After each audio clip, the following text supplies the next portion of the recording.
Mujaddid Media.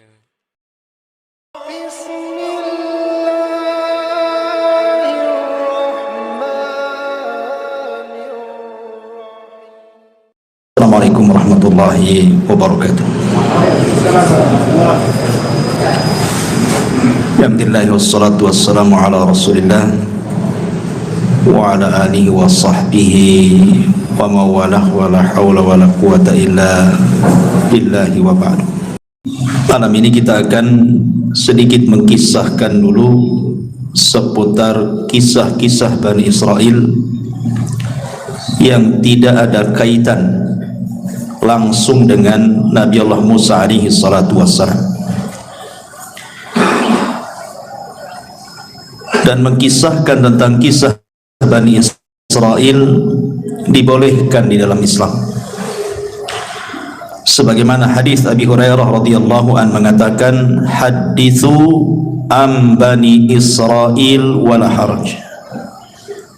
Tidak mengapa kisahkan Bani Israel, tentang kisah Bani Israel, dan tidak mengapa, kata Nabi.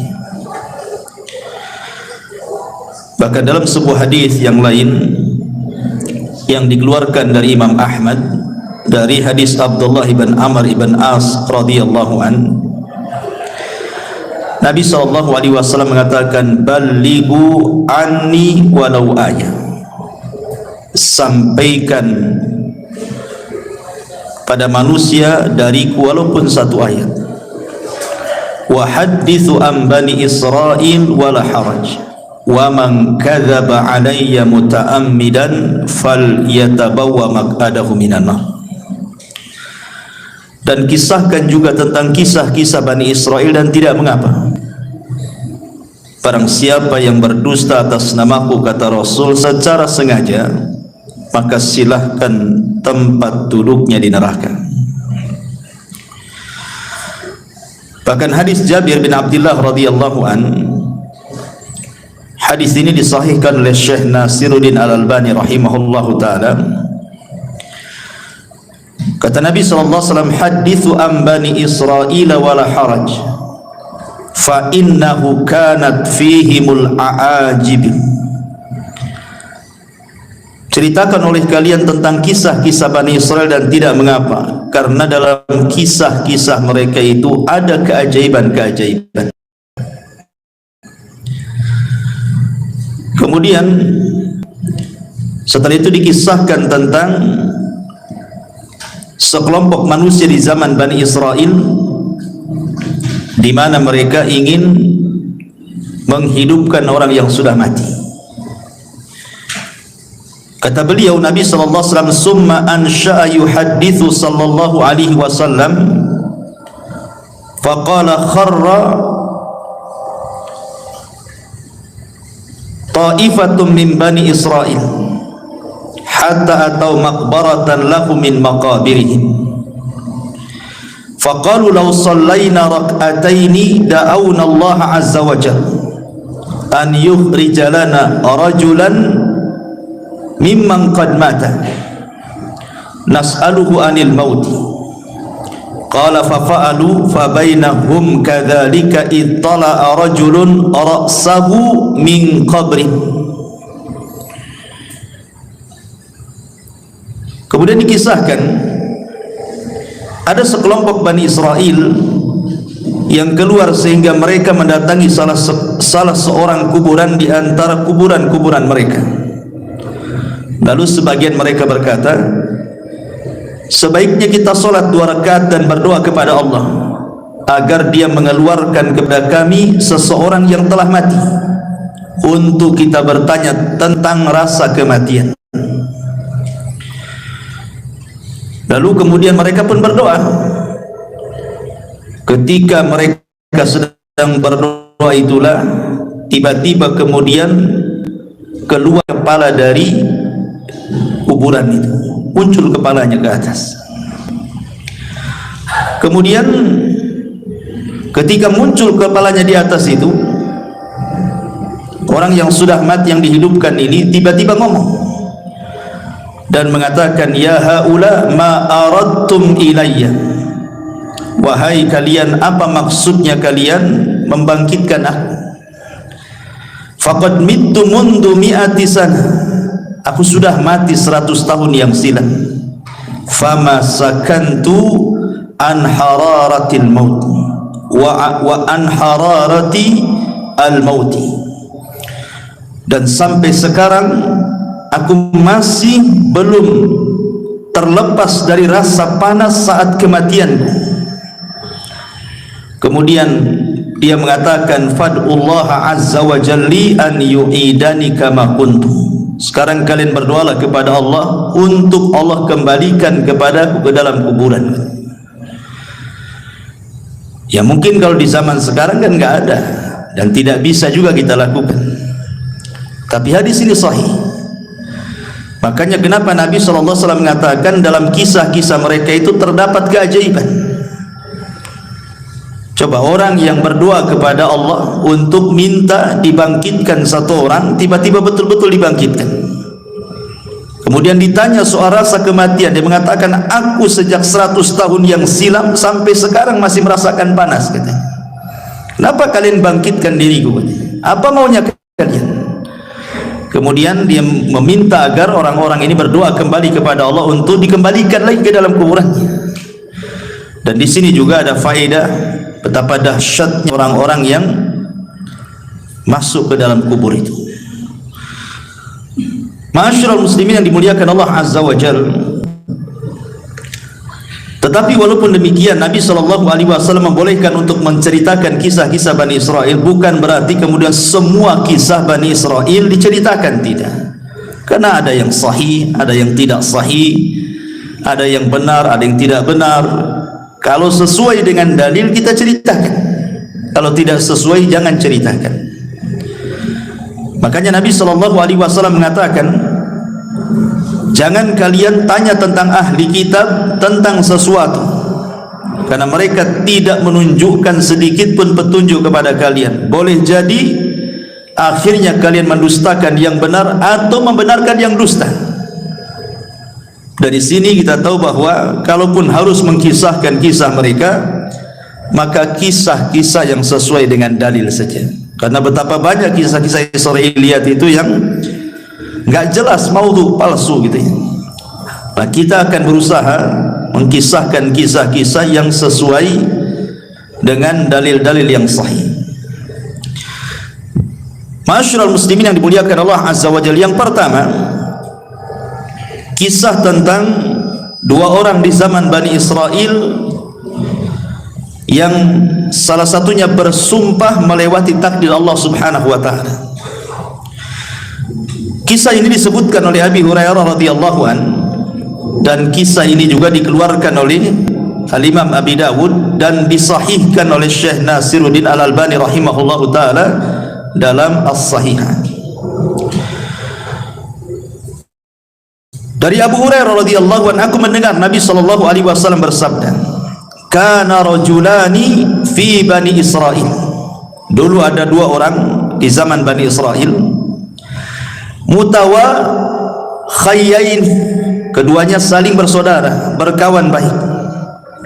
Tetapi salah seorang di antara mereka adalah yudhnib, banyak melakukan dosa, wal akhar mujtahidun fil ibadah, tapi satunya ahli ibadah.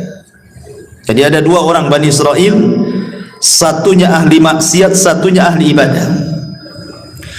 Yang ahli ibadah ini baik sekali.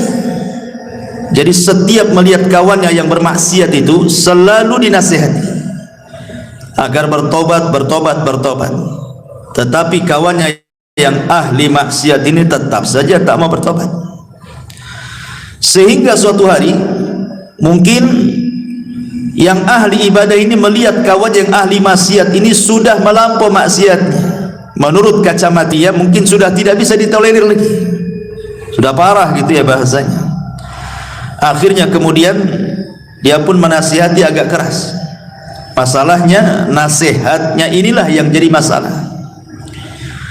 Dia mengatakan kepada kawannya ini yang ahli maksiat ini dengan bersumpah, wallahi illam tatub la yaghfirallahu lak aw la yadkhulukallahul jannah.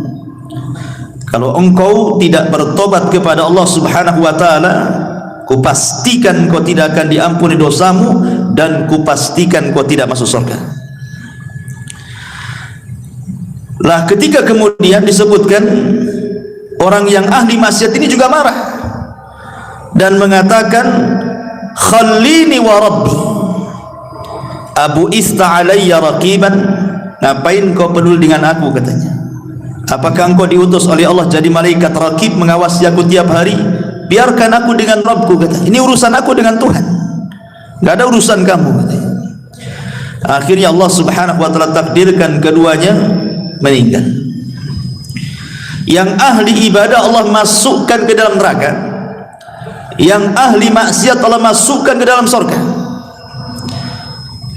Kenapa demikian? Mestinya kan dibalik gitu ya, yang ahli ibadah masuk surga, ahli maksiat masuk neraka. Ini dibalik pula, di mana ahli maksiat masuk surga, ahli ibadah pula masuk neraka.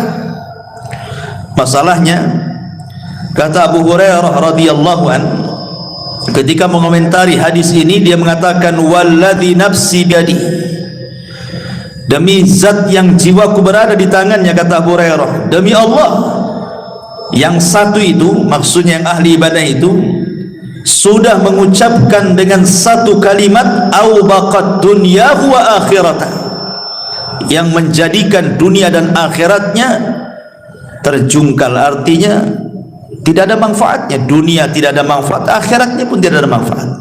Kenapa coba? Perhatikan di sini, kenapa Allah Subhanahu wa taala masukkan ahli ibadah ini ke dalam neraka dan ahli maksiat ke dalam surga? Karena yang ahli ibadah ini merasa ujub dengan ibadahnya. Dia merasa sombong dengan ibadahnya, seolah-olah dia paling suci dibandingkan kawannya yang ahli maksiat. Lah ujubnya inilah yang menjadikan Allah tidak suka. Sombong dia itu yang Allah tidak suka. Makanya ada kata-kata para ulama ini, seandainya ada ahli maksiat, semua maksiat dia lakukan, kemudian dia bertobat kepada Allah Subhanahu wa taala dengan tangisan, jauh lebih baik dibandingkan seseorang menghabiskan waktunya untuk ibadah tetapi ada ujub dalam hatinya. Jadi yang menjadikan orang ini masuk neraka apa? Karena ujub, merasa bahwa ibadahnya itu lebih hebat gitu ya, sementara tidak tahu bahwa Allah Subhanahu wa taala itu tidak suka dengan ujub. Kemudian yang kedua kesalahannya adalah dia bersumpah atas nama Allah sehingga melewati takdirnya. Ingat, Allah yang menentukan ampunan dan Allah yang menentukan siapa yang berhak masuk surga.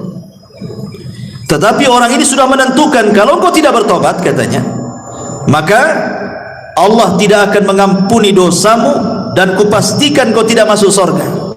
Ini seolah-olah sudah mewakili Tuhan namanya. Ampunan itu milik Allah, surga milik Allah. Kenapa dia bicara seperti itu?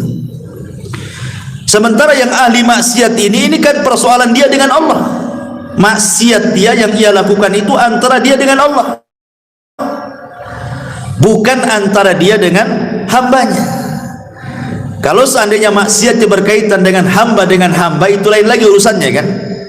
Karena walaupun dia sudah bertobat, kalau orang yang kita zalimi belum memaafkan, Allah masih gantung tobat kita itu. Kalau dia tidak dimaafkan di dunia, maka ada kisah kelak pada hari kiamat. Tapi kan orang ini melakukan dosa antara dia dengan Allah. Rupanya Allah berkehendak mengampuni orang ini dan Allah masukkan ke dalam surga. Makanya ma'asyiral muslimin yang dimuliakan Allah Azza wa Jalla, di sini banyak faedah, di antaranya tidak boleh seseorang itu sombong dan juga ujub. Yang kedua, tidak boleh merendahkan orang lain, merasa kita lebih hebat, lebih suci dan begitu seterusnya. Makanya di antara adab memberikan nasihat itu, tidak boleh seseorang merasa dirinya lebih suci dibandingkan orang yang kita nasihati. Kemudian yang ketiga, bahwa persoalan ampunan dan surga itu adalah hak mutlak milik Allah, sehingga mintalah ampunan kepada Allah dan mintalah surga kepada Allah Subhanahu wa taala. Dan di sini juga ada faedah yang sangat baik. Artinya apa? Menjaga lisan. Karena yang ahli ibadah ini masuk neraka itu bukan karena membunuh, bukan karena minum khamar, bukan karena berjudi, bukan karena berzina, karena lisan. Ngomong sama kawannya kan, niatnya kan baik gitu. Niatnya baik supaya kawannya tobat, tapi ucapannya salah. Sehingga Nabi SAW mengatakan, wa innal abda la yatakallamu bil kalimati la yulkilaha bala min sakhatillah yahwi sahibuha fi nari jahannam. Terkadang ada seorang hamba mengucapkan satu kalimat tanpa sadar loh.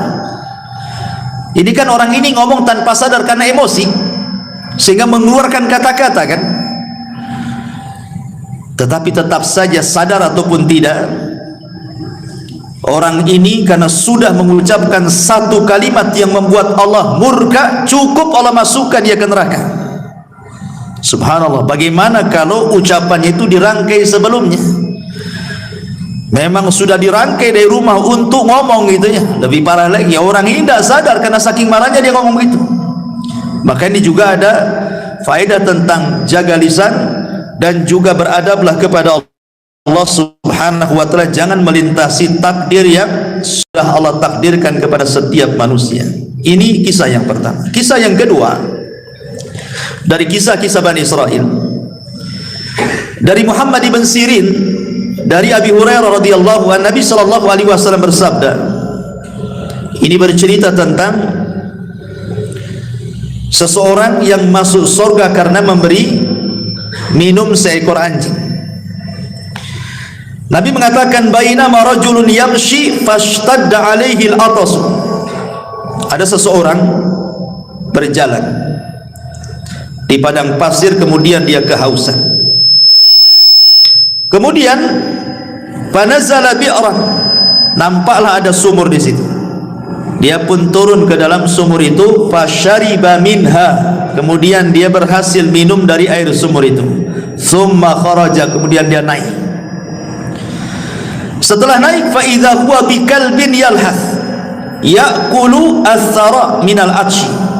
Tiba-tiba dia melihat seekor anjing yang melelehkan lidahnya. Saking kehausannya, dia sampai kemudian memakan tanah yang ada di bawahnya, mencari air maksudnya. Kemudian ketika dia melihat hal itu, maka dia pun mencabut sepatunya. Thumma nazala 'alal bi'ri, kemudian dia pun masuk lagi ke sumur tadi, kemudian mengambilnya. Fasaqal kalba fasyakarallaha, kemudian dia memberi minum anjing tersebut. Setelah dia melihat anjing itu merasa puas gitu ya, dia bersyukur kepada Allah, dia bisa selamat dan anjing itu bisa selamat ya.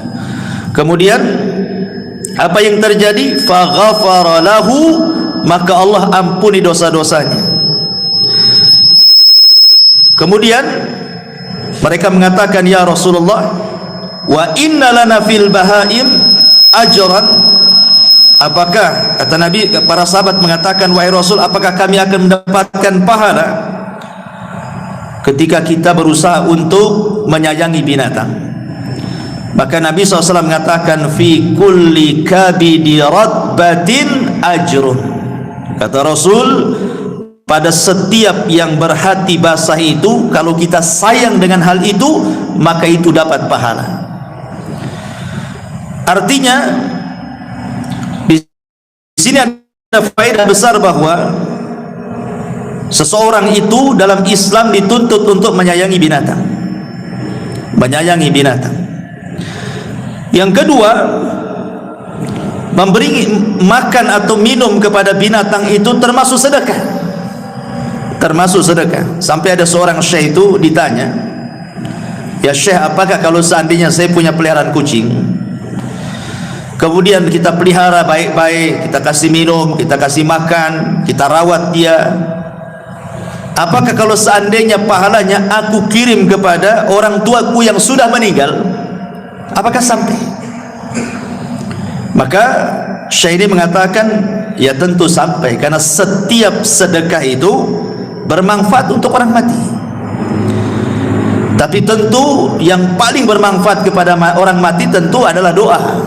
Yang pertama doa kan, baru kemudian sedekah. Yang paling manfaat bagi orang mati itu adalah doa dulu, baru kemudian sedekah. Di sini juga ada keutamaan kan gitu ya. Jadi orang ini memberi minum anjing itu bukan karena memberi minumnya, tidak, karena keikhlasan dia. Karena dalam riwayat itu ada juga riwayat yang mengatakan bahwa yang memberi minum itu seorang pelacur. Seorang pelacur dari Bani Israel, sama kisahnya. Kemudian seorang pelacur ini pun Allah Subhanahu wa taala masukkan ke dalam surga karena keikhlasan. Jadi bukan karena memberi minumnya, tetapi karena keikhlasan dia. Jadi Allah melihat keikhlasannya sehingga Allah masukkan wanita itu ke dalam surga, menunjukkan keutamaan ikhlas di sini. Ini kisah yang kedua. Kisah yang ketiga, kisah seorang nenek di zaman Bani Israel yang minta surga. Ini dijelaskan dalam riwayat Abi Musa al-Ash'ari radhiyallahu an. Di sini juga disahihkan oleh Syekh Nasiruddin Al-Albani rahimahullahu taala. Ketika Nabi sallallahu alaihi wasallam pulang dalam peperangan, kemudian kehabisan bekal. Kemudian dia pun mencari orang yang mau menjamunya. Ketemulah seorang nenek Yahudi di perbatasan Madinah. Dalam riwayat Arabian, seorang Arab Badui. Kemudian Nabi SAW meminta izin untuk meminta sesuatu yang dimakan dia, diminum dia dengan para sahabatnya. Maka dengan senang hati wanita Yahudi yang sudah tua, atau dalam riwayat seorang Arabi, seorang Arab Badui ini, memberi makan dan minum Rasul dan pasukannya. Maka Rasul itu ingat tidak pernah melupakan jasa kebaikan orang. Makanya Nabi SAW bertanya, sepulangnya kami ke Madinah, kira-kira apa yang bisa kami berikan kepadamu atas jasa kau memberi makan dan minum kepada kami? Nanti kami akan utus mengirim kebutuhan. Minta sekarang, kira-kira apa? Maka tiba-tiba kemudian dia meminta macam-macam. Dia mengatakan, naqatun atau naqatan narkabuha. Rasul, aku minta seekor unta lah, kirimkan nanti kemari supaya aku bisa ke sana kemari pakai unta punya kendaraan.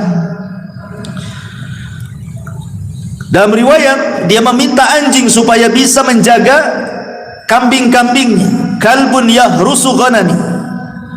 Kemudian juga minta pembantu yang bisa membantu dia, seorang budak. Kemudian minta ini banyak kali permintaannya. Hanya ngasih makan dan minum. Ketika Rasul mengatakan kira-kira sebagai imbalan kebaikanmu apa, macam-macam dimintanya. Maka Rasul mengatakan, tidakkah kau lemah untuk seperti seorang nenek di zaman Bani Israel? Sahabat heran kenapa Rasul menyebut seorang nenek di zaman Bani Israel. Makanya sahabat bertanya, wa ma'ajuzu Bani Israel ya Rasulullah, apa yang Anda maksud seorang nenek di zaman Bani Israel itu wahai Rasul? Maka Rasul mengatakan, dahulu inna Musa alaihi salam, Nabi Musa alaihi salatu wassalam, lamma sara bi Bani Israel min Misrah dhallu tariq. Jadi ketika Musa ini dengan Bani Israel menyeberangkan dari Mesir menuju perjalanan Palestina, tiba-tiba nyasar, sesat jalannya, nggak tahu kemana arahnya. Kemudian para tokoh-tokoh Bani Israel, orang-orang pilihan Nabi Musa ini mengadu kepada Nabi Musa dan mengatakan, kami ingat bahwa dahulu Nabi Yusuf alaihi salatu wassalam sebelum meninggal, dia berwasiat agar dikuburkan di Palestina, jangan dikuburkan di Mesir. Akhirnya kemudian Nabi Musa mengatakan, kalau begitu kita ambil jasadnya, karena jasad para nabi itu tidak akan dimakan tanah. Walaupun ratusan tahun, ribuan tahun sekalipun, tetap saja jasadnya seperti itu. Kalau seandainya Allah izinkan kita membongkar kuburan Rasul kita, tentu jasadnya tidak akan dimakan tanah. Tapi kan tidak boleh kita mengambil jasad Nabi. Lah, akhirnya Musa bertanya, siapa di antara kalian yang tahu tentang letak kuburan Nabi Yusuf itu? Maka salah seorang di antara mereka ada seorang nenek zaman Bani Israel ini. Kata Nabi Musa, kalau gitu kita datangi nenek itu untuk menunjukkan di mana kuburannya. Datanglah kemudian Bani Israel ini kepada nenek Bani Israel tadi dan minta ditunjukkan di mana letak kuburannya. Tetapi nenek itu juga tidak mau gratisan, tetap ada imbalannya. Sehingga Nabi Musa bertanya, apa imbalannya supaya engkau bisa menunjukkan di mana kuburan Nabi Yusuf? Tiba-tiba nenek ini mengatakan, aku hanya menginginkan an akuna ma'aka fil jannah.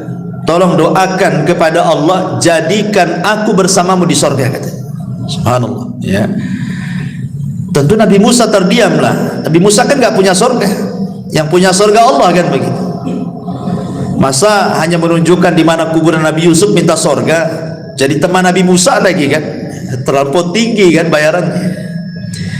Tetapi Allah Subhanahu wa taala kabulkan permintaan nenek ini. Kemudian diutus Jibril, kemudian diberitahu kepada Nabi Musa, katakan kepada nenek itu sudah dikabulkan. Maka Musa pun mengatakan, Allah sudah mengabulkan permintaanmu. Sekarang di mana kuburannya? Kemudian ditunjukkan dan diambilnya jasad Nabi Yusuf. Kemudian mereka pun tidak lagi tersesat jalan dan Nabi Yusuf dikuburkan di mana? Di Palestina. Ya. Lah kisah ini, ma'asyiral muslimin yang dimuliakan Allah Azza wa Jalla, Rasul ingin menyinggung seorang nenek yang mengatakan orang Badui, ada juga yang mengatakan seorang nenek Yahudi. Maksudnya kalau sudah tua itu jangan macam-macam permintaan dunianya. Lihat nenek zaman minta unta, minta anjing untuk menjaga ternaknya, minta pembantu, minta ini, minta itu. Kok sudah tua maksudnya? Kalau sudah tua itu dekat mati. Banyak-banyak minta surga gitu maksudnya. Karena di zaman Nabi SAW ada anak kecil yang luar biasa, namanya Rabi'ah ibn Ka'ab al-Aslami. Rabi'ah ibn Ka'ab al-Aslami, anak remaja, belum dewasa, masih remaja, suka membantu Nabi SAW. Jadi kalau malam dia suka menginap di rumah Nabi untuk menyediakan keperluan Nabi kalau bangun sepertiga malam atau pertengahan malam, entah menyiapkan tempat wudhunya, menyiapkan airnya. Jadi Nabi SAW melihat anak remaja ini masih kecil, kok semangat kali membantu dirinya. Maka Rasul SAW mengatakan kepada anak muda ini, mintalah sesuatu hai anakku, aku akan berusaha memberinya. Mintalah sesuatu untukku. Kalau anak-anak kecil zaman sekarang antum katakan minta apa nak, pasti jawabannya latu-latu. Minta apa? Latu-latu, kan itu. Anak-anak kecil kan itu. Minta mainan ini, mainan itu, kan itu. Tapi lihat anak kecil di zaman Nabi, dia mengatakan ketika Rasul mengatakan salini, minta sesuatu kepadaku. Kata anak ini mengatakan as'aluka murafaqataka fil jannah. Tidak wahai Rasul, aku hanya ingin menjadi temanmu di surga. Anak kecil gitu ngomong begitu. Coba, aku hanya ingin menjadi temanmu di sorga, katanya. Nabi SAW gak yakin awa ghaira dhalik, yang lain, namanya anak-anak kan suka mainan gitu ya, yang lain gak ada, katanya. Itu saja, katanya. Maka tetap anak ini mengatakan tidak wahai Rasul, hanya itu saja, katanya. Aku ingin menjadi temanmu di sorga, katanya. Maka Nabi SAW mengatakan fa inni ala nafsika bi kathrati sujud. Kalau begitu bantulah supaya keinginanmu tercapai. Nah, kau banyak-banyak sujud, banyak-banyak sholat. Sejak itulah Rabi'ah al-Aslami, Rabi'ah ibn Ka'ab al-Aslami, dia memperbanyak sholat. Maksudnya sholat sunnah, ya, sholat wajib sudah jelas, sampai dia wafat. Ya, itu anak kecil nih. Bahkan seorang wanita namanya Ummu Amarah. Ummu Amarah ini seorang wanita yang terlibat di salah satu peperangan bersama Nabi SAW. Ada yang mengatakan di perang Uhud.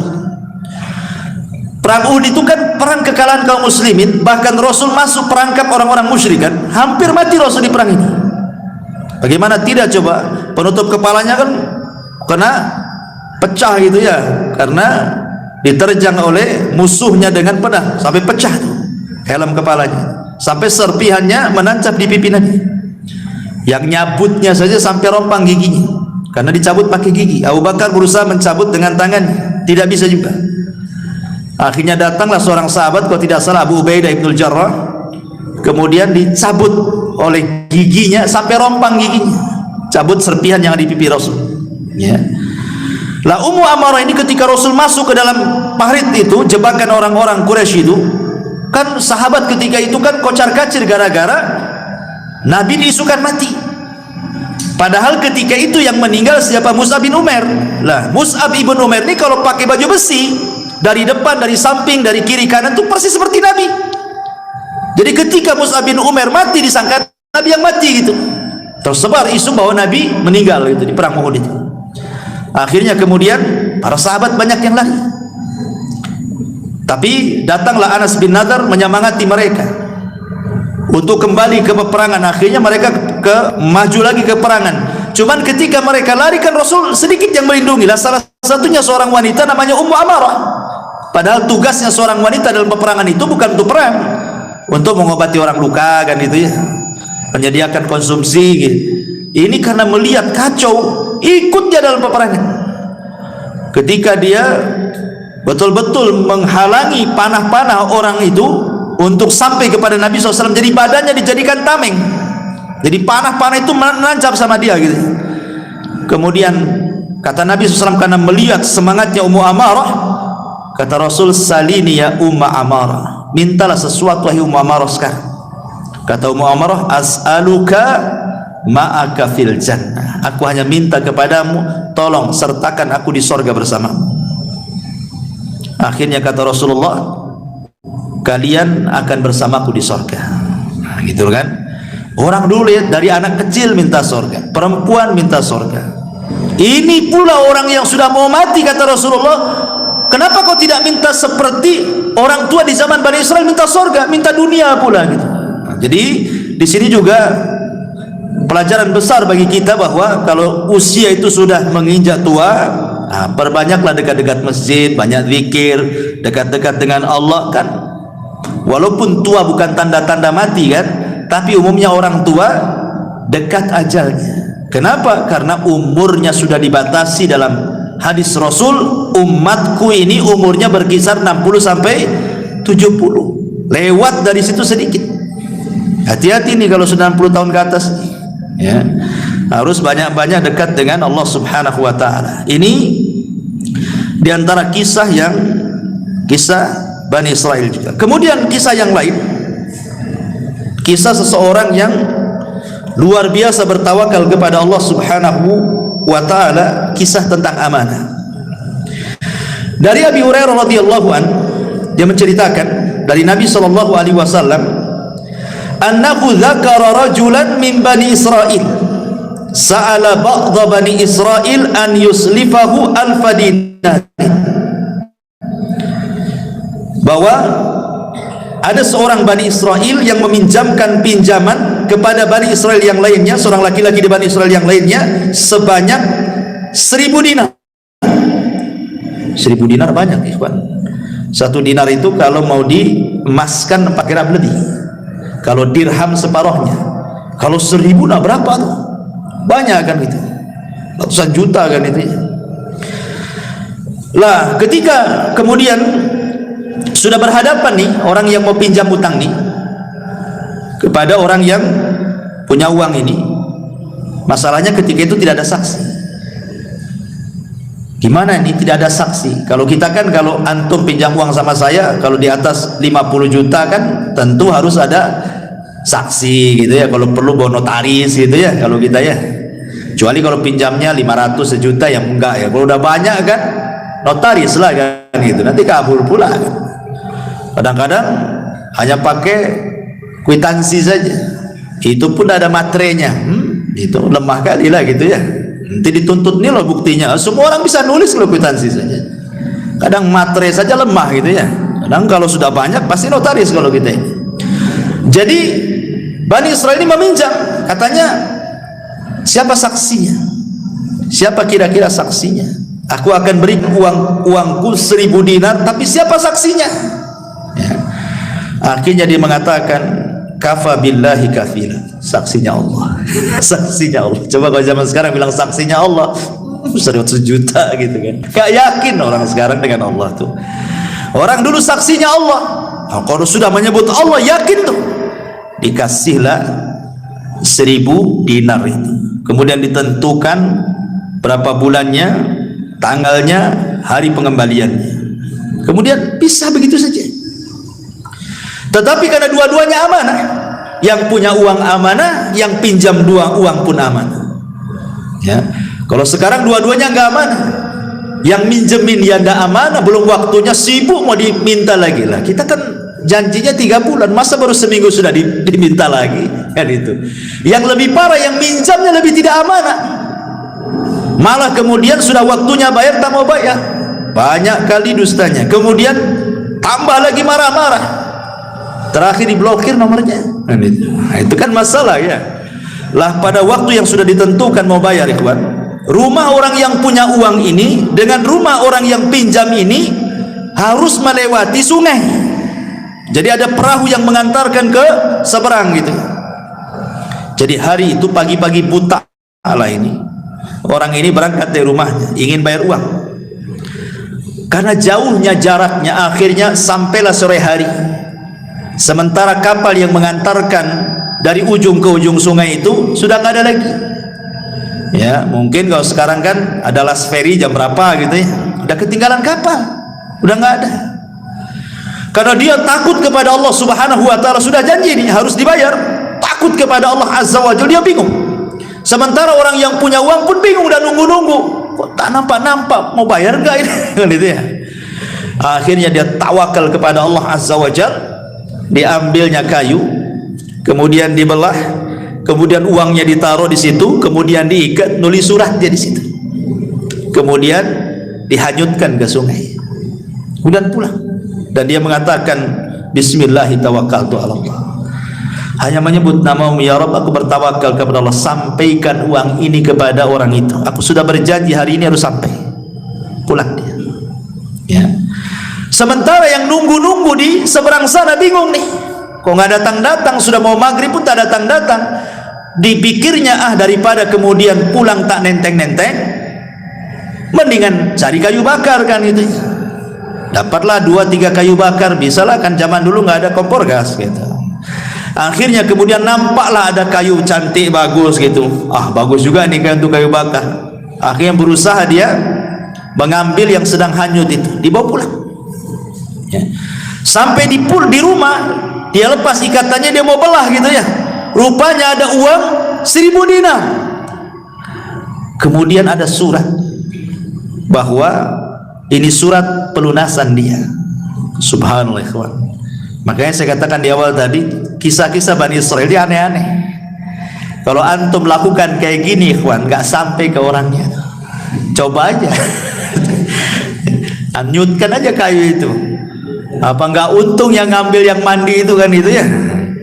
Nah dari sini ma'asyiral muslimin yang dimuliakan Allah Azza wa Jalla, ketika akhirnya ini pun bingung nih, karena kan zaman itu belum ada handphone. Kalau ada handphone kan bisa lah WA gitu, sampai tak gitu kan.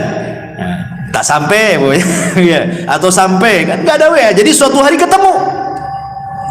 Ini orang yang ngutangi dengan orang yang berhutang ini.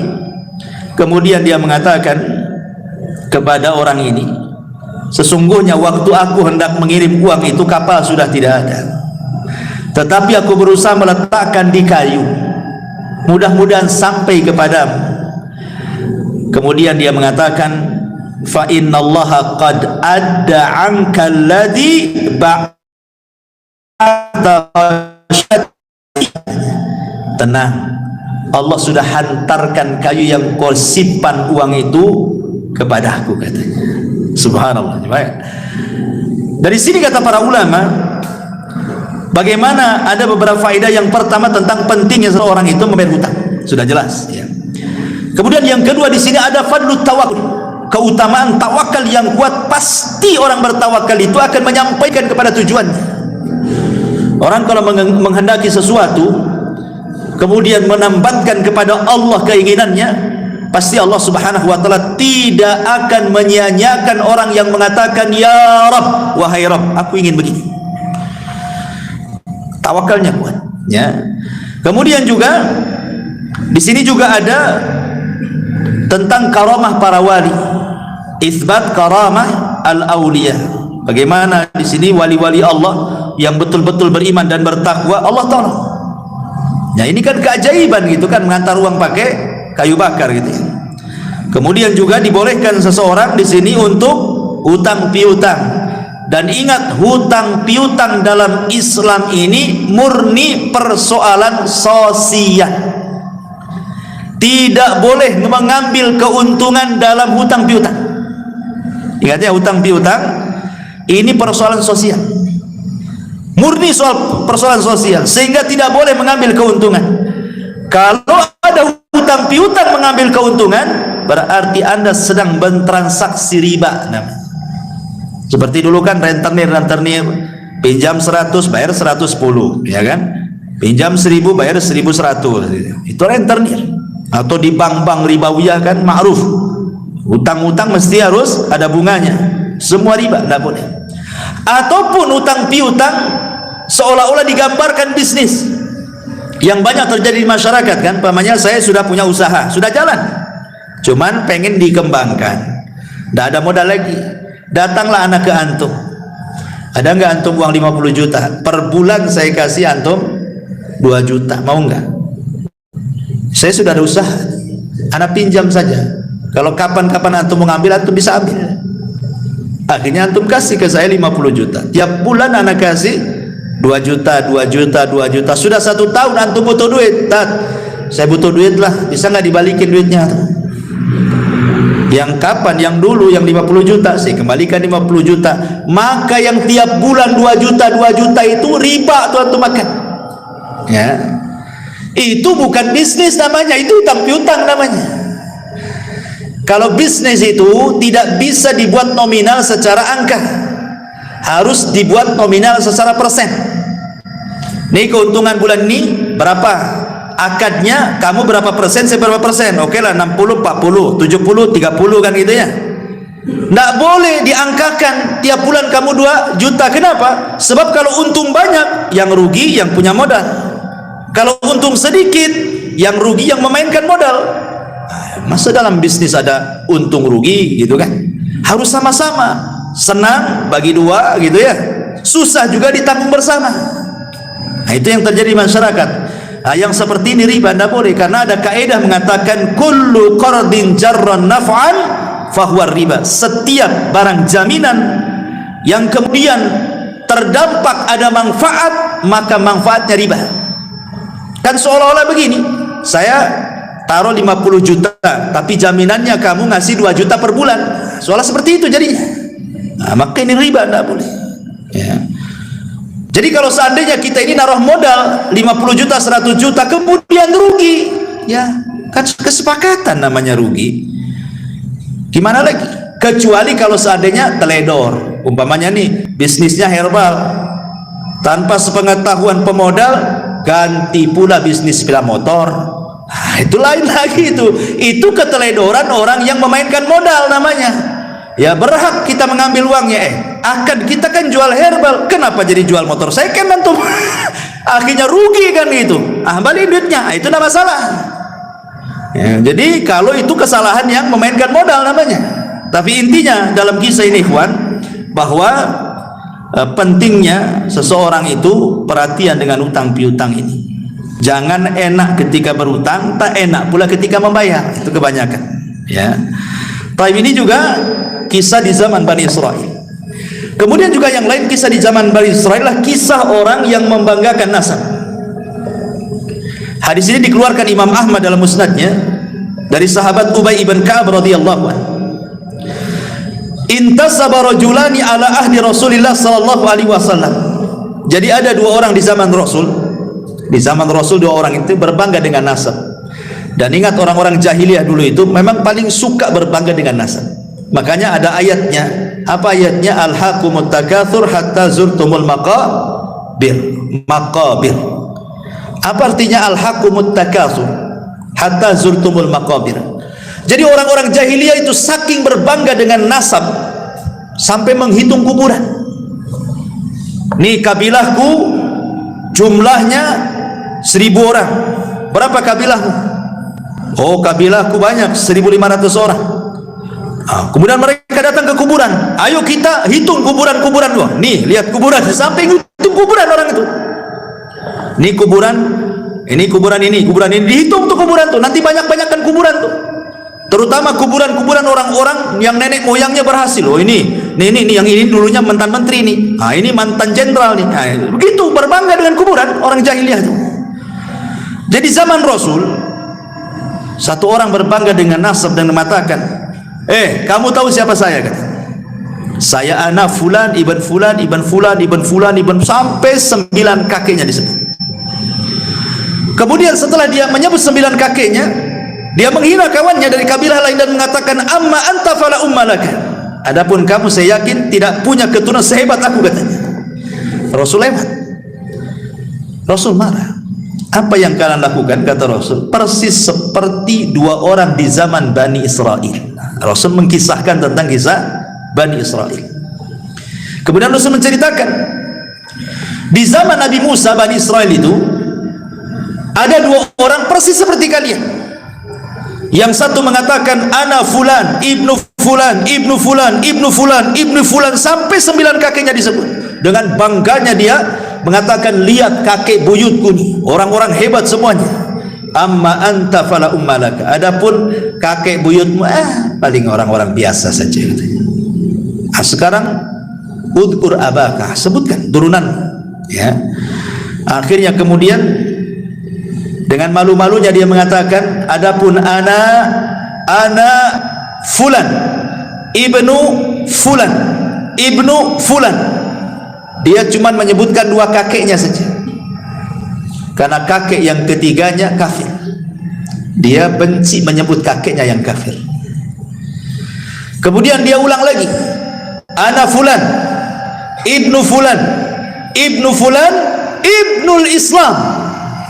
Dia bilang kakeknya yang kafir itu dikatakan Islam. Saya anaknya fulan bin fulan bin Islam, katanya. Karena dia nggak mau kaki yang keempat, ketiganya itu kafir masalahnya. Dinasabkan ke Islam. Kemudian Allah takdirkan, kata Rasul, keduanya wafat. Yang berbangga dengan kakek-kakeknya, buyutnya, walaupun kafir, walaupun tidak beriman, bangga dia sebutkan semuanya sampai 9 kakeknya. Allah masukkan ke dalam neraka.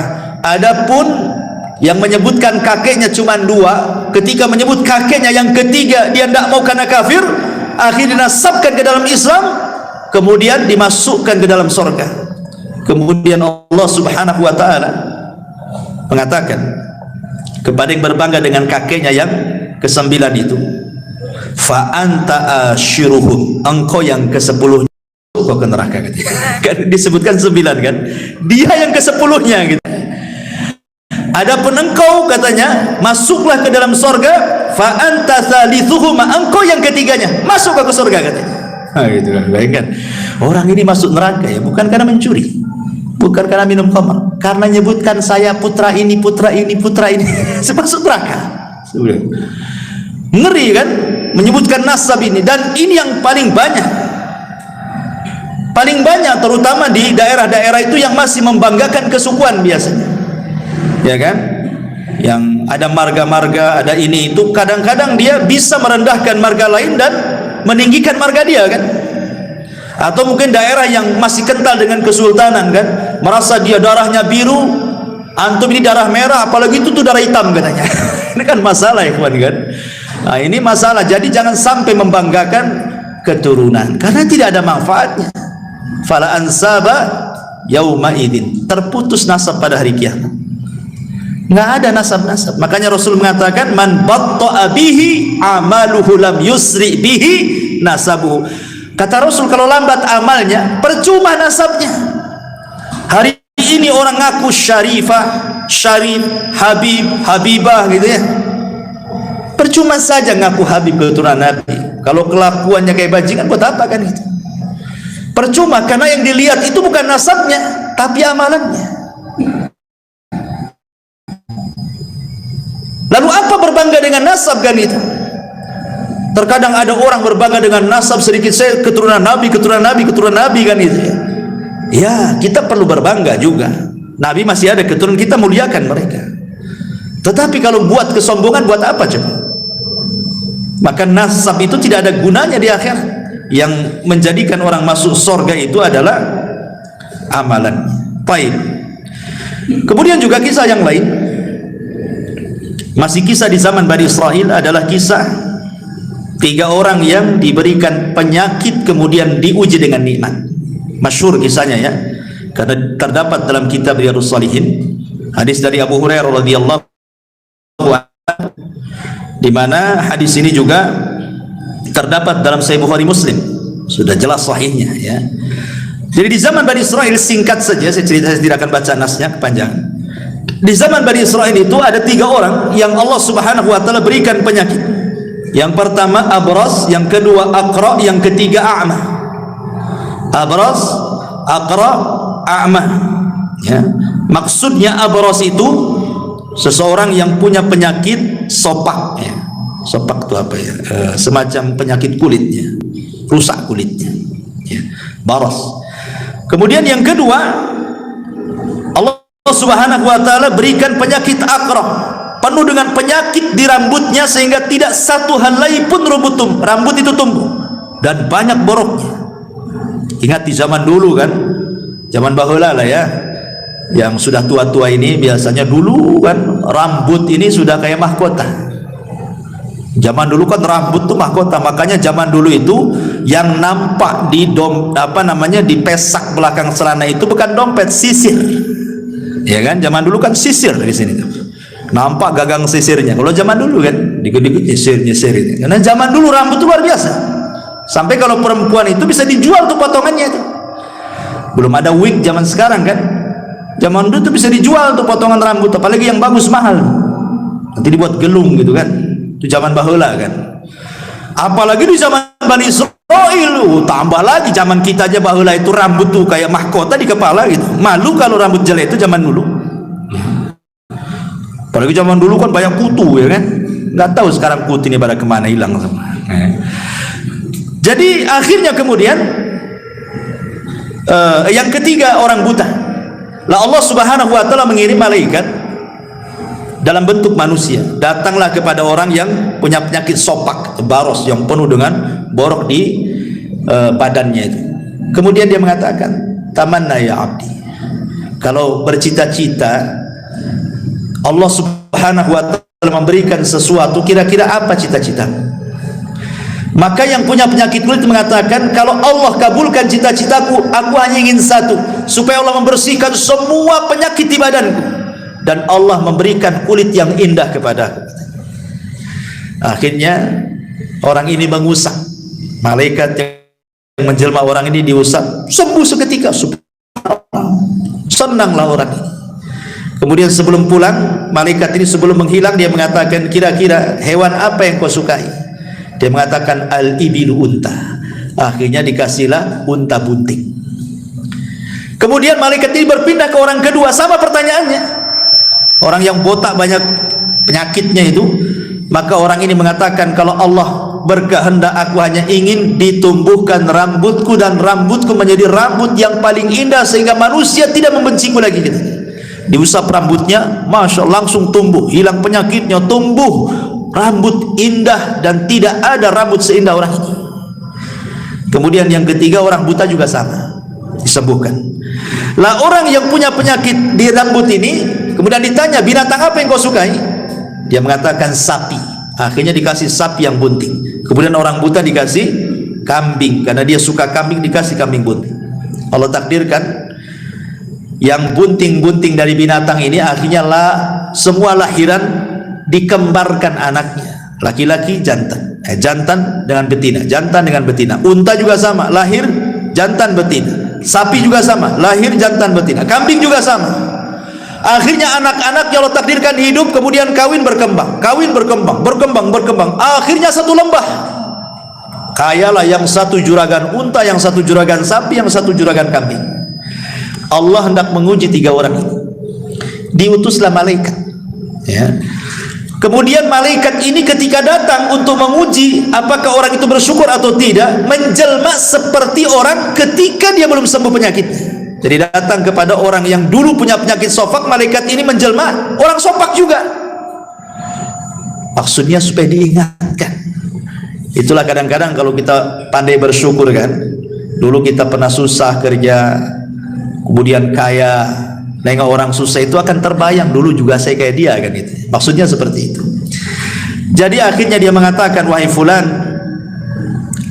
engkau kan banyak untamu katanya, berikanlah satu unta untukku, aku ini orang susah katanya. Bukankah unta-untamu itu pemberian dari Allah? Diingatkan ya. Tiba-tiba dia mengatakan, enak saja, ini untaku warisan bapakku. Kan kufur dia. Dia mengatakan, ini unta-unta warisan bapakku. Kemudian kata malaikat ini, wahai fulan, lihat kondisiku katanya. Bukankah dulu seperti diriku gitu maksudnya. Diingatkan, bukankah aku dulu seperti diriku? Dia mengingkarinya, tidak katanya. Maka malaikat tidak mengatakan, jika perkataanmu dusta, maka Allah akan kembalikan semua nikmat-nikmatmu akan dicabut oleh Allah Subhanahu wa ta'ala. Karena dia dusta, seketika akhirnya muntahnya mati semua, badannya terserang penyakit lagi, datang lagi penyakit sofaknya ya. Orang yang tidak syukur nikmat, Allah kembalikan dan Allah ambil nikmatnya. Naudzubillah. Kemudian orang yang kedua juga sama, yang rambutnya yang dulunya botak, malaikat pun sama, datang dalam bentuk orang botak, sama juga tidak bersyukur, akhirnya dibuat botak lagi, banyak penyakit lagi, sapinya dimatikan semuanya kecuali orang buta.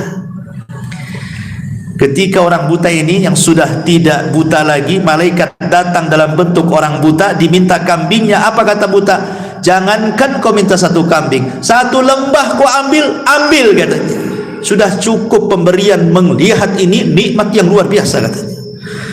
Malaikat ini baru ngaku, aku ini utusan Allah, hendak menguji kamu. Karena engkau bersyukur, maka matamu tidak akan buta selamanya dan kambingmu akan semakin banyak di lembah itu. Ini kan, ini namanya apa? Tentang pentingnya orang syukur nikmat. Ini juga diantara kisah-kisah Bani Israil. Dan di sini juga ada keimanan bahwa malaikat bisa tasyakul. Malaikat itu bisa tasyakul. Tapi malaikat tidak bisa dilihat manusia. Kalau aslinya nggak ada manusia yang sanggup melihat kecuali Nabi kan itu ya, atau orang-orang yang diizinkan Allah Subhanahu wa ta'ala, atau kecuali hewan. Kalau hewan mungkin bisa melihat malaikat, seperti ayam bisa melihat malaikat. Makanya Rasul mengatakan apabila mendengar kokokan ayam di mana gitu ya. Untung yang punya ayam itu kan, malam-malam dibekokok nih. Jangan-jangan ada yang nyuri ayam saya ini.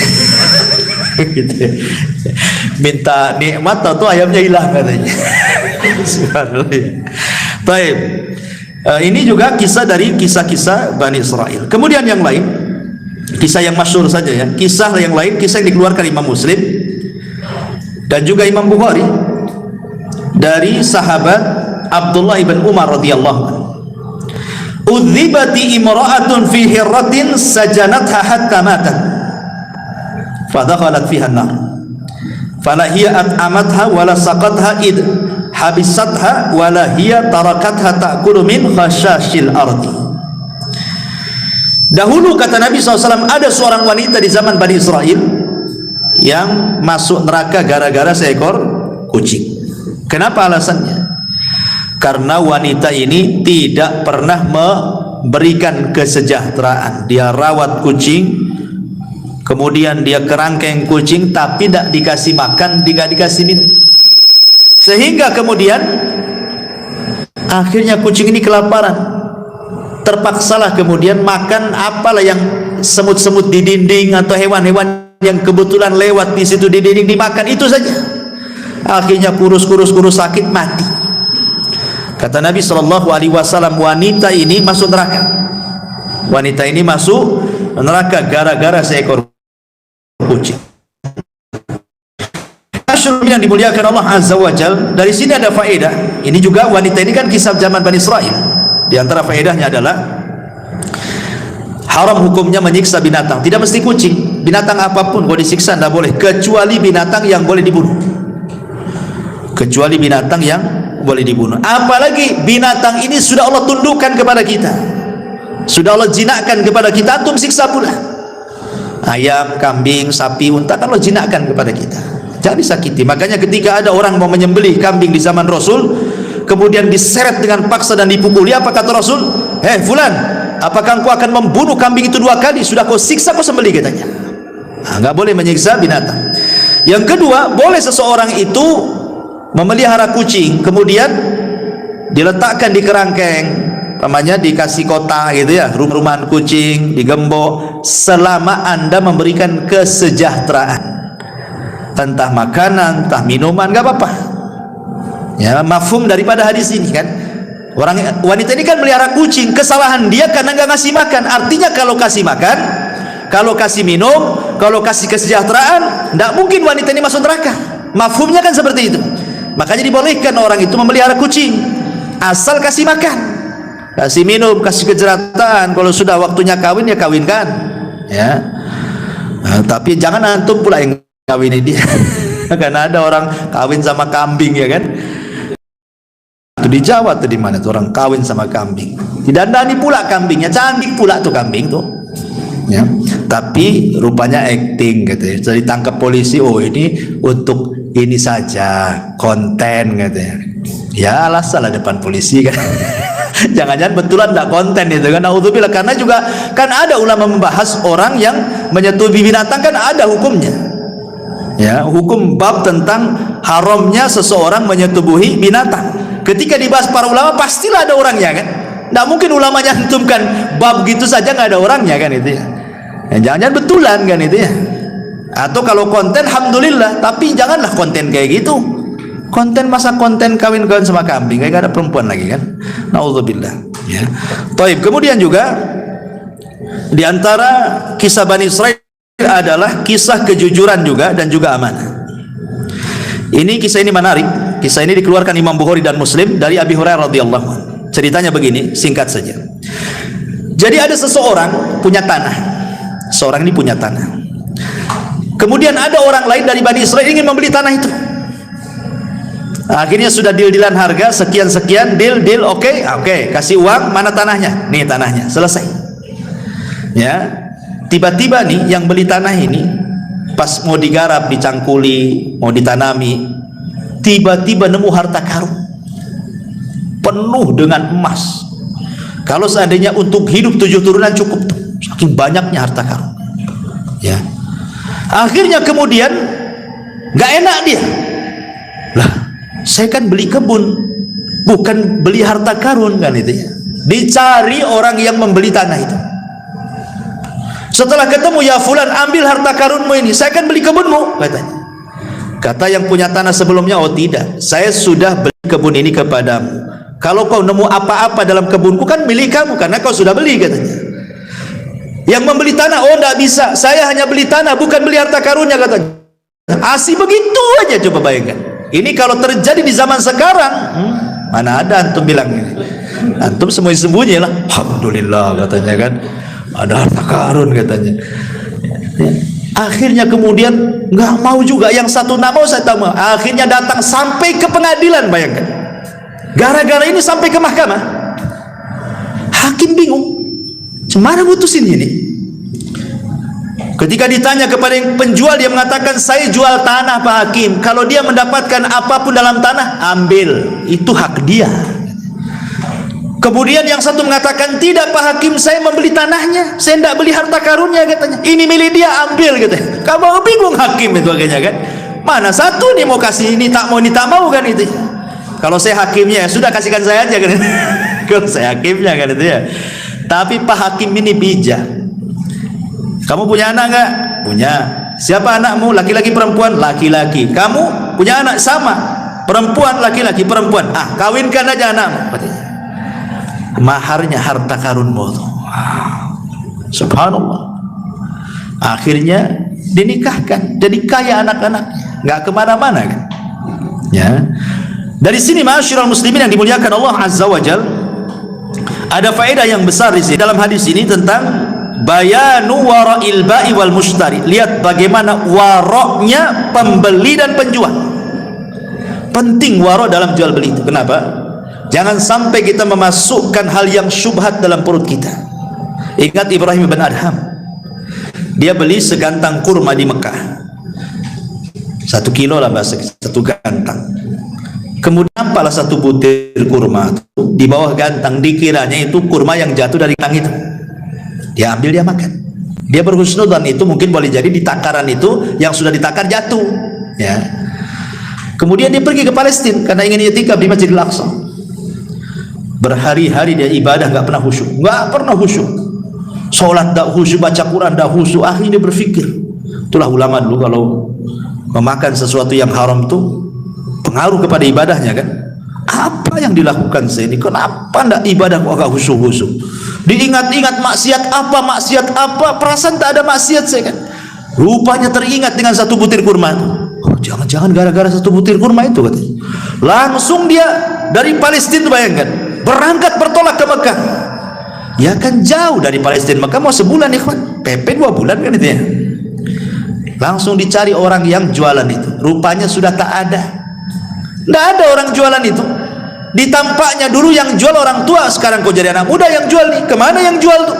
Didatangi. Nah, mana orang yang jual dulu di sini? Kan di sini orang tua dulu. Kata anak ini, oh iya itu bapak aku sudah meninggal, katanya. Mau menangis dia gara-gara meninggal. Ya.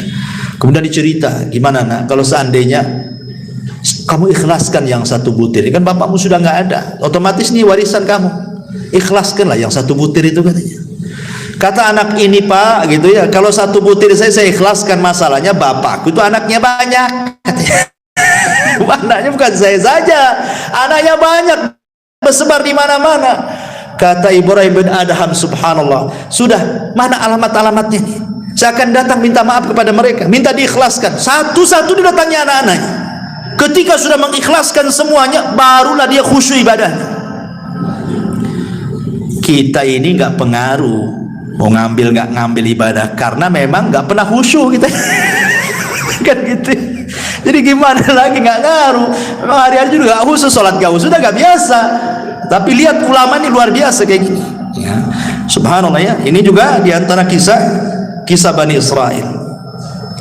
Kemudian juga ada kisah Bani Israel ini, seorang wanita pendek, karena ingin tinggi badannya, akhirnya dia diikatkan kayu di kakinya. Di kisahnya ini juga hadis sahih dikeluarkan Imam Muslim dari Abi Sa'id Al-Khudri radhiyallahu anhu dari Nabi sallallahu alaihi wasallam, kanat imra'atun min Bani Israil qasiratun tamshi ma'a imra'ataini tawilataini fattakhadat rijlaini min khashabin wa khataman min dhahabin mughlaqin mutbaqin thumma hasyathu miskan wa huwa atyabut tib famarrat baina al-mar'ataini falam ya'rifuha faqalat biyadiha hakadha. Dari Abu Sa'id Al-Khudri radhiyallahu an, bahwa Nabi kemudian dia berjalan di antara 2 wanita yang tinggi, lalu dia memakai sepatu dari kayu supaya tinggi juga gitu ya, apa bahas sekarang pakai hak ya, sepatu tinggi itu ya, dan cincin dari emas yang tertutup, kemudian dipolisinya dengan minyak wangi dari misik. Dia adalah wewangian yang paling wangi saat itu, dan sampai saat ini juga misik juga paling wangi kan. Dan minyak misik ini paling susah karena kan diambil dari darah menjangan. Jadi kalau ngambil minyak misik ini ada menjangan, atau menjangan ya kijang, itu kijang liar, lari kencang. Nanti pas lari itu ditangkap. Nah, nanti darah khususnya, enggak semua darahnya, ada darah-darah tertentu dalam kijang itu setelah lari kencang, itulah bahan minyak misik itu. Makanya mahal, karena harus kejar-kejaran dulu dengan kijang baru dapat minyak misik kan gitu. Minyak misik ini mahal gitu ya. Lah, kemudian lalu wanita ini berjalan di antara 2 wanita itu, maka mereka para laki-laki tidak mengetahui. Kemudian dia ayunkan tangannya begini sambil gerak-gerak cincinnya. Cincinnya kan sudah diolesi minyak wangi sehingga laki-laki tidak kenal dia. Dari sini kata para ulama, larangan tidak boleh memakai kaki palsu supaya nampak tinggi badan. Larangan, tidak boleh. Ya kan sekarang banyak kan sepatu ditinggi-tinggiin biar nampak tinggi gitu ya, tidak boleh, haram. Ya. Dan di sini juga ada larangan, tidak boleh seorang wanita berhias untuk di luar kepada suaminya. Berhias di luar tidak boleh. Menunjukkan bahwa berhias di luar suaminya bagi seorang wanita ini tradisinya siapa? Bani Israel, tradisi Yahudi itu. Atau yang meninggi-ninggikan badannya dengan sepatu yang tinggi supaya nampak tinggi, ini juga tradisi orang-orang Yahudi. Betul kata Rasulullah, tattabi'anna sanana man kana qablakum shibran bi shibrin wa dhira'an bi dhira'in hatta law dakhulu juhra dabbin la dakhaltum. Kalian sedikit demi sedikit akan mengikuti tata cara umat sebelum kalian sejengkal demi sejengkal, sehasta demi sehasta. Kalaupun mereka masuk ke lubang biawak padang pasir, ingat, biawak padang pasir ini kalau dia punya buat lubang di padang pasir itu berkelok-kelok, nggak lurus, susah, ya. Tapi walaupun demikian kalian ikut di belakangnya. Dan ingat ya, dhob padang pasir dengan dhob Batam beda. Biawak padang pasir dengan biawak Batam beda. Kalau biawak padang pasir itu warnanya putih, kalau biawak Batam warnanya hitam. Kalau biawak padang pasir makan sayur, kalau biawak Batam makan ular atau makan ngeri, makan semua kanibal kan. Ya, jadi nggak bisa disamakan. Oh, Rasul melihat Khalid bin Walid makan biawak gitu ya. Kemudian kata Khalid makan Rasul, kata Rasul tidak. Di negeriku nggak ada. Di sini ada sunnah takrir namanya. Rasul tidak mengharamkan dan tidak memakan. Artinya boleh makan biawak. Tapi biawak seperti apa yang bisa dimakan? Biawak di padang pasir yang nggak kanibal. Sebab kalau biawak padang pasir nih disatukan dengan biawak Batam satu kandang, dimakan tuh biawak padang pasir tuh. Ya. Nah, jadi tidak semua biawak. Kalau biawak kita haram lah. Dia kan termasuk hewan yang muftarish. Ya, hewan yang nerkam dengan kukunya ya kan. Itu tidak boleh. Ya, kalau biawak padang pasir kan udah yang dimakan dia rumput, sayur, dia enggak kanibal. Beda hukumnya, ya. Intinya bahwa di sini tidak boleh larangan seorang wanita meninggi-ninggi badan dengan kayu dan sepatu dan begitu seterusnya. Baik, kemudian juga kisah yang selanjutnya ya, yang sahih dikeluarkan Imam Muslim tentang kisah hujan yang hanya menyirami satu petak tanah saja. Dijelaskan dari Abu Hurairah radhiyallahu an, Rasul bersabda, "Bainama rajulun fi falatin minal ardi fasami'a sautan fi sahabin iski hadiqata fulan." Adalah seorang Bani Israel berjalan di pemantang sawah. Tiba-tiba nengok ada awan hitam sedang berjalan. Di balik awan itu ada yang bicara, "Hujani kebunnya si Anu." Ini anak muda heran, kenapa ada suara? Tengok kiri kanan tak ada, tengok depan belakang tak ada. Rupanya ketika tengok ke atas, rupanya suara dari atas. Terus berbicara, "Hujani kebun si fulan, hujani kebun si fulan bin fulan." Terus penasaranlah anak muda ini, diikuti awan itu.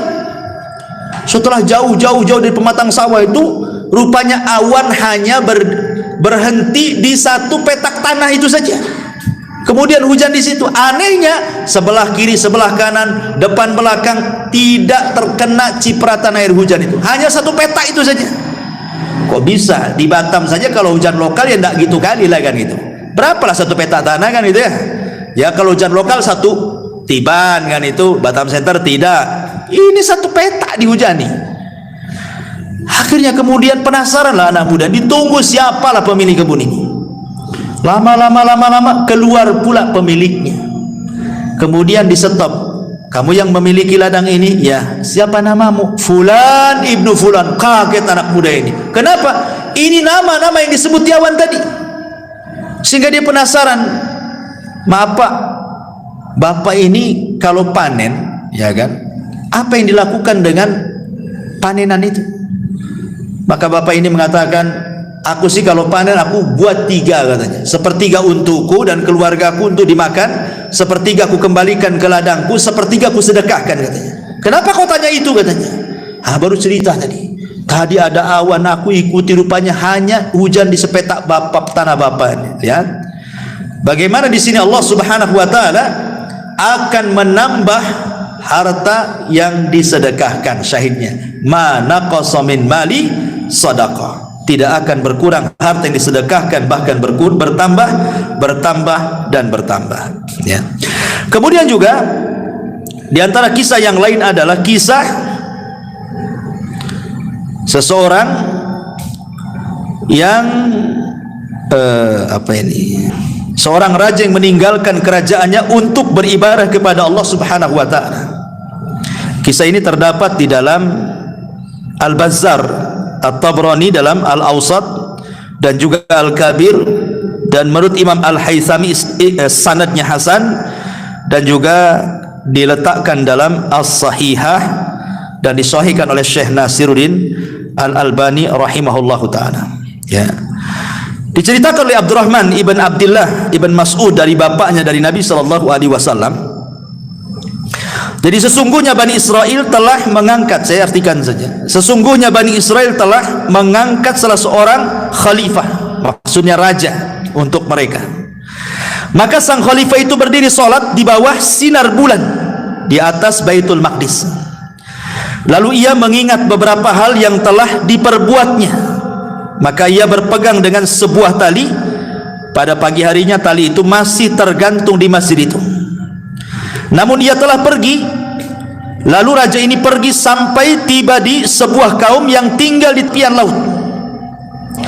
Lalu dia mendapati mereka sedang membuat batu bata. Maka ia bertanya kepada mereka, bagaimana kamu membuat batu bata ini? Lalu mereka memberitahunya. Maka ia membuat batu bata bersama mereka. Dia makan dari hasil tangannya, sehingga ketika tiba waktu sholat, ia bersuci, salat. Lalu ada seseorang pekerja yang melaporkan hal itu kepada pemimpin negeri itu, dan dia berkata, di tengah-tengah kami ada seseorang yang berbuat ini dan itu. Maka pemimpin itu mengirimkan orang untuk menemuinya agar ia datang kepadanya. Namun ia enggan untuk datang, ya, karena dia raja kan itu. Maka pemimpin itu datang sendiri mewakili teman-temannya, rakyatnya, sehingga kemudian berjumpalah antara pemimpin dan pemimpin ini kan itu. Kan ini kan nyamar, raja nyamar ya. Ini pemimpin ini juga pemimpin daerah situ kan, berjumpa. Lalu kemudian setelah berjumpa, dia berkata, tunggulah aku ingin berbicara padamu satu kalimat saja. Maka orang itu berdiri sehingga berbicara dengan pemimpin itu dan memberitahukan kepadanya bahwa ia adalah seorang raja dan bahwa ia pergi karena takut terhadap dosa. Pemimpin negeri itu berkata, sesungguhnya aku akan menyusul berbuat seperti itu bersamamu. Maka keduanya beribadah kepada Allah dan kemudian meminta kepada Allah agar diwafatkan berdua, sehingga keduanya wafat.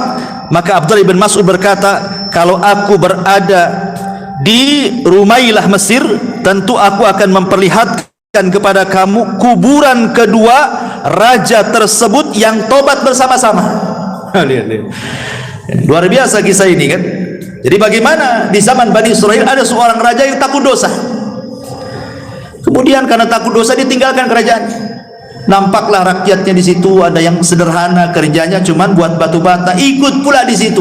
Kemudian dia kerja bersama mereka, makan bersama mereka. Disitulah dia merasakan lezatnya hidup bersama orang-orang susah. Tidak seperti ketika dia jadi raja gitu kan. Akhirnya kemudian kan aneh, raja itu kan beda penampilannya, pasti terawat gitu ya. Orang desa kan nampak orang desa ya, nggak terawat badannya ya. Ini raja tentu ya, kalau di zaman sekarang kayak setingkat menteri saja bersih-bersih itu ya, sauna, steambath atau apa yang penting dirawat. Jadi dicuriga loh orang-orang ini, mana ini, orang mana ini, kok ganteng banget. Dilaporkan kepada raja tempatan situ. Kemudian rajanya datang gitu ya. Kemudian ngomong-ngomong baru cerita, aku ini raja juga. Terenyuhlah raja situ. Kok bisa dia raja datang ke daerahnya, kumpul bersama rakyatnya hanya untuk beribadah? Itu daerah dia. Makanya dia pun kemudian mengambil ibrah dari pelajarannya. Dia pun ingin sama seperti dia. Akhirnya sama-sama kerja, hidup di situ, beribadah di situ sampai mati. Kan itu. Nah, ini kan luar biasa. Ini menunjukkan juga nasihat kepada para pemimpin. Ini hadis ini isyarat kepada para pemimpin, karena dulu ada namanya Yahya al-Burmuki di zaman khalifah di zaman Bani Umayyah. Dia dipercaya oleh Khalifah Harun ar-Rasyid untuk memimpin kota Madinah, tetapi dia pun melintasi wewenangnya sebagai gubernur. Dia pun berkasus.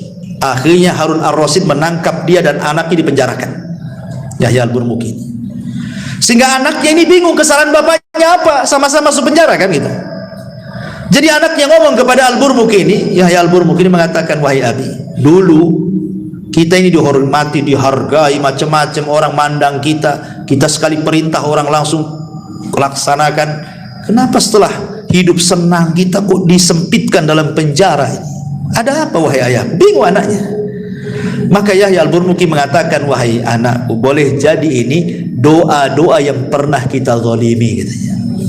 Boleh jadi ini doa-doa yang pernah kita zalimi melesat ke langit sehingga Allah kabulkan. Seperti inilah jadinya.